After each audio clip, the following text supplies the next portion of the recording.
Sound system তা excellent বলা যায়। সামনে গ্লাস থেকে শুরু করে সবকিছু কিন্তু ভাই জেনুইন অবস্থায় আছে। সো প্রজেকশন লাইটের ব্যবহার, পার্কিং সেন্সর, ইমার্জেন্সি ব্রেক থেকে শুরু করে সবকিছু পেয়ে যাচ্ছেন। এইচ মোটর কর্প সাধারণত কমন গাড়ি বিক্রি করে না, বাট কমন গাড়ি যদি হয় এইরকম কমন, যেটা কমনের মধ্যে আনকমন, তাহলে তো এইচ মোটর কর্প অবশ্যই বিক্রি করবে। এটা 2016 মডেলের নিউ শেপের একটি এলিয়েন, যা জি প্যাকেজের গাড়ি এবং 2020-এর শেষের দিকে রেজিস্টার্ড। খুব অসাধারণ কন্ডিশনে পেয়েছি এবং কালারটিও কমনের মধ্যে আনকমন। সাধারণত এলিয়ন ব্ল্যাক, পার্ল এই দুটি কালারে বেশি পাওয়া যায়, বা সিলভার কালারে। ব্রোঞ্জ কালার একটু কম অ্যাভেলেবেল, যার জন্য এই গাড়িটি নেওয়া। শুরু থেকে যদি বলি, প্রজেকশন লাইট অ্যাজ ইউজুয়াল সব কিছু থাকছেই। এখানে একটু ক্লোজলি আসবেন বাবু ভাই। এই ইউজ গাড়িগুলোতে এরকম অকশন শিট কিন্তু সব শোরুম দেখায় না।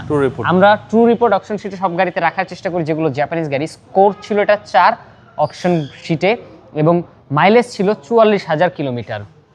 এই গাড়িটি প্রথম মালিকের ব্যবহার করা এবং very well maintain.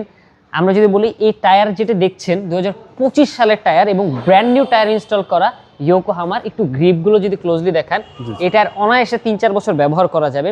Original aloe রিম রয়েছে, পার্কিং সেন্সর রয়েছে, পুশ স্টার্টের গাড়ি।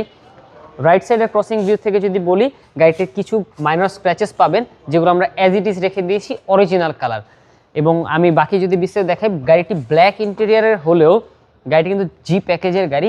পুশ স্টার্ট পেয়ে যাচ্ছে আমরা, এখানে আইডল স্টপের ব্যবহার পেয়ে যাচ্ছে আমরা, পার্কিং সেন্সর, ইমার্জেন্সি ব্রেক এবং বর্তমান মাইলেজ আছে 72,000 কিলোমিটার, যা সম্পূর্ণ জেনুইন। এবং কালারটা কিন্তু একেবারে অসাধারণ কালার এবং জেনুইন কালার, আমরা কিছু করিনি। এই হচ্ছে রেয়ার সিট। এলিয়েন প্রিমিয়ার নিয়ে আসলে বেশ কিছু বলার নেই, তবে এক্সেপশনালি হচ্ছে এই গাড়িটি খুব ফ্রেশ অবস্থায় পেয়েছি। প্রবলেমের মধ্যে বা যদি বলি, তাহলে একটি ব্যাকলাইট যা এখনো জেনুইন আছে, বাট ক্র্যাক আছে ব্যাকলাইটিতে। আমরা অ্যাজ ইট ইজ রেখে দিয়েছি, যদি কাস্টমার রিকোয়ারমেন্ট দেয় চেঞ্জ করে দিতে, আমরা চেঞ্জ করে দিব। যদি একটু ট্রাঙ্ক স্পেসে চলে যাই, এই গাড়িগুলোতে সাধারণত অকটেন ছাড়া আমরা নেই না। অকটেন ড্রিভেন একটি গাড়ি এবং দেখতে পাচ্ছেন হিউজ স্পেস। আরেকটা জিনিস যদি দেখাই, স্পেয়ার চাকাটা কখনো ব্যবহার করা হয়নি, কখনোই ব্যবহার করা হয়নি। রিকন্ডিশন থেকে এই পর্যন্ত একদম জেনুইন আছে। এই যে ভাইয়া, কোইটো জাপান মার্কিং, কোইটো জাপান মার্কিং একদম গাড়ির সাথে হেডলাইট, ব্যাকলাইট। এবং যদি গ্লাসের কথা বলি, গ্লাস থেকে শুরু করে সবকিছু, এবং গ্লাসটা এখন পর্যন্ত কিন্তু টিন্টও করা হয়নি।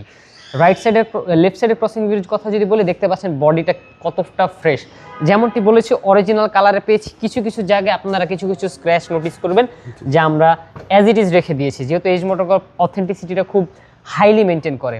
ভিতরে উডেনের ফিনিশিং রয়ে যাচ্ছে এবং এই হচ্ছে গিয়ে আপনার আরেকটা জিনিস বাবু ভাই লক্ষ্য না করলে, দরজাগুলো খুব টাইট, একদম 3 পার্টে দরজাগুলো খোলে। তো এই জিনিসগুলো আমরা খুব লক্ষ্য করি। এবং এই গাড়ির জাপানিজ যে মাল্টিমিডিয়া এবং সাউন্ড সিস্টেম তা এক্সিলেন্ট বলা যায়। সামনে গ্লাস থেকে শুরু করে সবকিছু কিন্তু ভাই জেনুইন অবস্থায় আছে। সো প্রজেকশন লাইটের ব্যবহার, পার্কিং সেন্সর, ইমার্জেন্সি ব্রেক থেকে শুরু করে সবকিছু পেয়ে যাচ্ছেন। শুধু প্রাইজের কথায় আসি, এলিয়েন গাড়িগুলো সাধারণত মার্কেটে 16 মডেল 30+ বাজেট রেঞ্জে চলে যায়, বাট আমাদের এইচ মোটর কর্পে যেহেতু কমন গাড়ি বিক্রি করে না, কমন গাড়ি নিয়ে এসেছি আনকমনের জায়গায় এবং প্রাইসও দিব একটু আনকমন। এই গাড়িটার আস্কিং প্রাইস থাকছে মাত্র 29,20,000 টাকা।